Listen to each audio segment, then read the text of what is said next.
हाय दोस्तों, मेरा नाम संजय, मेरा यूट्यूब चैनल में आपका स्वागत है। देखिए दोस्तों, अगर आपने क्रेडिट कार्ड या पर्सनल लोन डिफॉल्ट किया है तो ये वीडियो आपके लिए है। दोस्तों देखिए, मैं मेरे साथ जो भी एक्सपीरियंस हमेशा होता रहता है, मैं बोलता हूँ जो हमेशा आप लोगों के साथ शेयर करता रहता हूँ। अभी मैं आज जो बोलूंगा कोटक बैंक के बारे में बोलूंगा, क्योंकि कोटक बैंक का एक क्रेडिट कार्ड मैं बहुत साल से यूज कर रहा था और उसका पेमेंट मैं दे नहीं पाया, डिफॉल्ट हुआ। तो उसके बाद फोन वगैरह जो भी है, मैं मेरे जो भी मेडिकल इशू है, मेरा जॉब लॉस हो गया, उसका मैं प्रूफ सब वगैरह मैं बैंक को भी जानकारी दिया, सब कुछ दिया। लेकिन उसके बाद भी वो लोग किया किया मेरे ऊपर आर्बिट्रेशन का प्रक्रिया चालू किया। खैर, मेरे पास तो ऐसा कोई एसेट भी नहीं है, ना मैं जॉब करता हूँ वगैरह वगैरह, ना ही मेरा नाम पे कुछ भी सामान वगैरह है। फिर भी वो लोग आर्बिट्रेशन किया। ठीक है, वो लोग कानूनी कार्रवाई जो भी है, वो लोग लीगल कार्रवाई है, कर सकते हैं, उसका अधिकार है। लेकिन मैंने उसमें क्या किया, ऑब्जेक्शन दिया। मैं देखिएगा, मैं बात करते करते मेरा जो भी प्रूफ है मैं इधर स्क्रीनशॉट देता रहूंगा, तो उसमें आप लोगों की भी मालूम चलेगा। जब मैं ऐसा नहीं है मैं वीडियो करके आप लोगों को झूठ बात बोल रहा हूं, ऐसा नहीं है। मेरे पास जो जो होता है मैं प्रूफ रख देता हूं, और प्रूफ के साथ ही मैं वीडियो करता हूं, बातचीत करता हूं आप लोगों के साथ। खैर, तो मैंने क्या किया, उसमें मैंने ऑब्जेक्शन दे दिया। उसके बाद भी वो लोग फिर से वो आर्बिट्रेशन किया, फिर मैंने ऑब्जेक्शन दिया, तो ऐसा चलता रहा। उसके बाद कुछ महीना बीत गया है, 2-3 महीना। उसके बाद उसने क्या किया, उसने प्रोसेस कर दिया, आगे कार्रवाई किया।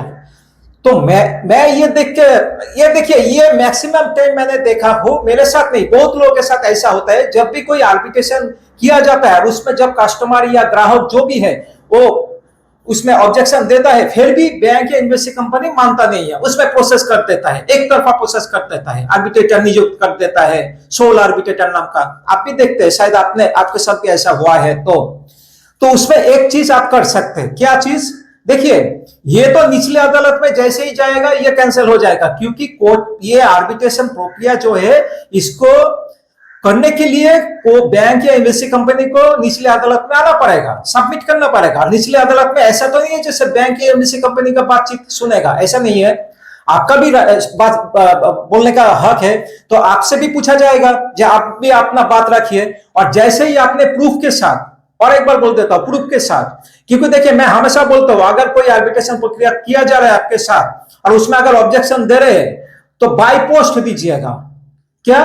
By post. क्योंकि बाय पोस्ट, स्पीड पोस्ट से अगर देंगे तो आपके पास एक प्रूफ रहता है जो आपने वो उसमें ऑब्जेक्शन दिया था, वो लेटर दिया था, और वो लेटर डिलीवर भी हुआ है ना। नहीं तो ईमेल में क्या होता है, ईमेल में तो मुकर जाएगा, बोलेगा हमारे पास ये आया ही नहीं, है ना। हम लोग के पास ये मेल आया ही नहीं, आपने जो ऑब्जेक्शन वाला मेल दिया था, मुकर जाता है। तो इसीलिए बाय पोस्ट दीजिए। खैर, तो निचले अदालत में जैसे आएगा, और उधर आप जाके आप प्रूफ के साथ आप बोल देंगे जब मैंने तो इसमें ऑब्जेक्शन दिया था, तो ये जो आर्बिट्रेशन का जो प्रक्रिया है ये कैंसिल हो जाता है। लेकिन उससे पहले भी और एक चीज आप कर सकते हैं। क्या?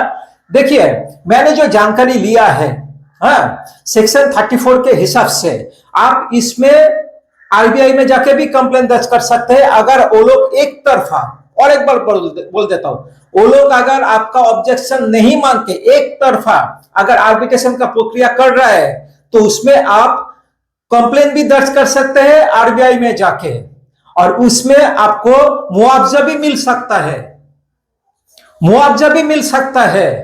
इसका राइट भी है आपके पास।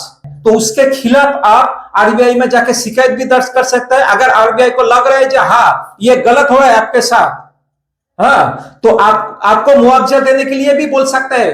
बैंक या इन्वेस्टिंग कंपनी को ऑर्डर दे सकता है आपको मुआवजा देने के लिए। तो इसलिए बोलूंगा, घबराइए मत। और उसके लिए क्या करना पड़ेगा? देखिए, अगर आपने सब कुछ सबमिट कर दिया, आर्बिट्रेशन का जो प्रक्रिया है उसमें आपने ऑब्जेक्शन दे दिया, उसके बाद भी वो लोग नहीं मान रहे, उसका एक स्क्रीनशॉट लीजिएगा। और एक बार बोल रहा हूं, अगर बैंक वाले, एमजीएफसी कंपनी वाले ये सब नहीं मान रहे और नहीं मानते, वो लोग एक तरफा अगर आर्बिट्रेशन प्रक्रिया कर रहे हैं, तो उसका तो एक आपके पास लेटर आएगा ना, बाय पोस्ट आए या मेल के थ्रू आएगा, तो उसका एक स्क्रीनशॉट ले लीजिएगा। अगर बाय पोस्ट आ रहा है तो उसका फोटो उठाइएगा, वो एक प्रूफ हो जाता है जब आपका बात नहीं माना जा रहा है। तो उस प्रूफ के साथ, और आपने जो ऑब्जेक्शन दिया था, जिस डेट जो भी टाइम है, या आपने स्पीड पोस्ट के भेजा था, उसका आता है ना एक पर्चा, तो उसका भी एक फोटो उठाइएगा, स्क्रीनशॉट है, स्क्रीनशॉट उठाइएगा, प्रूफ कलेक्ट कीजिएगा। उसके सब प्रूफ के साथ आरबीआई में जाके कंप्लेन दर्ज कर दीजिए। तो इसलिए बोलूंगा, देखिए मैं हमेशा बोलता हूं, देखिए आपका राइट्स है, लेकिन राइट्स के बारे में आपको जानना जरूरी है। आपका जो अधिकार है उसके बारे में जानिए। हमेशा घबराइए मत, मेरे साथ क्या हो जाएगा, ये हो जाएगा, वो हो जाएगा, ऐसे घबराइए मत। इसमें क्या होता है, जाते हैं आप भी टेंशन में आ जाता है, आपका फैमिली मेंबर भी टेंशन में आ जाता है। आपने कोई चोरी या डाका नहीं डाला है, अभी आपके साथ कोई मेडिकल इश्यू आ गया, बिजनेस लॉस हो गया, या आपका नौकरी चला गया, इसी कारण शायद आपने डिफॉल्ट कर लिया। इसका मतलब ये नहीं कि आपने चोर गुंडे बदमाश हो गए, ऐसा तो नहीं है ना। तो इसीलिए बोलूंगा, इंडियन जो आयन कानून है उसके बारे में जानकारी लीजिए, आरबीआई का गाइडलाइन फॉलो कीजिए, उसी हिसाब से चलिए। अगर आपका अकाउंट एनपीए हो गया तो थोड़ा थोड़ा करके पैसे का इंतजाम कीजिए। जैसे ही अच्छा खासा सेटलमेंट का ऑफर मिलेगा, सेटलमेंट करके मैटर को क्लोज कर दीजिए। नहीं तो अगर आपके पास पैसा है, हमेशा बोलता हूं, देखिए अगर आपके पास पैसा है तो फुल पेमेंट दे दीजिए। फुल पेमेंट देके इस मैटर से बाहर आ जाइए। लेकिन आपको अगर हैरेसमेंट किया जा रहा है, इलीगल नोटिस भेज के, या आपका घर में आके हैरेसमेंट किया जा रहा है इलीगल तरफ से, अगर कोई चावल छाप रिकवरी एजेंट आकर आपका घर में परेशानी कर रहा है, दिक्कत कर रहा है, कोई डॉक्यूमेंट्स कैरी नहीं कर रहा है, कोई आई कार्ड कैरी नहीं कर रहा है, आपको जानकारी भी नहीं दिया, अचानक से आपके घर में आ गया, बदतमीज कर रहा है, गाली गलौज कर रहा है, या आपको फोन करके भी कुछ भी कर रहा है, सीधा वीडियो रिकॉर्डिंग कीजिए। फोन करके कर रहा है तो उसमें भी कॉल रिकॉर्डिंग कीजिए। फोन में स्पैम ब्लॉक ऑन कर दीजिए। कुछ कुछ चीज है, देखिए ये सब आपको फॉलो करना पड़ेगा। नहीं तो ये चावल छाप रिकवरी एजेंट लोग क्या करते हैं, इसी का फायदा लेते हैं। बहुत लोगों को क्या होता है जानते हैं, जानकारी नहीं होता है ना, जानकारी नहीं होता है। जब क्रेडिट कार्ड या पर्सनल लोन डिफॉल्ट करता है, उसके बाद उन लोगों के पास कुछ भी जानकारी नहीं होता है। इसी का फायदा लेते हैं ये चावल छाप रिकवरी एजेंट लोग। कभी पुलिस बन के डराता है, कभी एडवोकेट बन के डराता है ये चावल छाप फेक रिकवरी एजेंट लोग। कभी घर में आके परेशान करता है, किस लिए? क्योंकि आपको जानकारी नहीं होता है, प्रॉपर नॉलेज नहीं होता है, आरबीआई का गाइडलाइन के बारे में जानकारी नहीं होता है, और इसी का फायदा ये चावल छाप रिकवरी एजेंट लोग लेते हैं। तो इसमें घबराइए मत। बहुत सारे मेरा वीडियो देखिए, या बहुत सारे यूट्यूब में वीडियो मिल जाएगा आपको, उससे जानकारी लीजिए। हाँ, उस जानकारी लेकर उसी हिसाब से चलिए। अगर पैसा है तो फुल पेमेंट दे दीजिए, फुल पेमेंट देकर झंझट से बाहर आ जाइए। अगर नहीं है तो थोड़ा थोड़ा करके इनकम कीजिए, क्योंकि देखिए इनकम करना जरूरी है।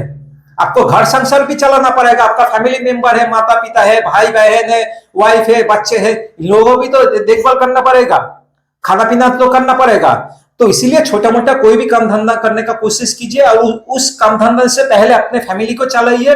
उसके बाद उसमें से थोड़ा थोड़ा करके पैसे का इंतजाम कीजिए, थोड़ा जमा कीजिए। उसके बाद अच्छा खासा सेटलमेंट का ऑफर मिल जाएगा तो सेटलमेंट करके मैटर को क्लोज कर दीजिएगा, बस बात खत्म।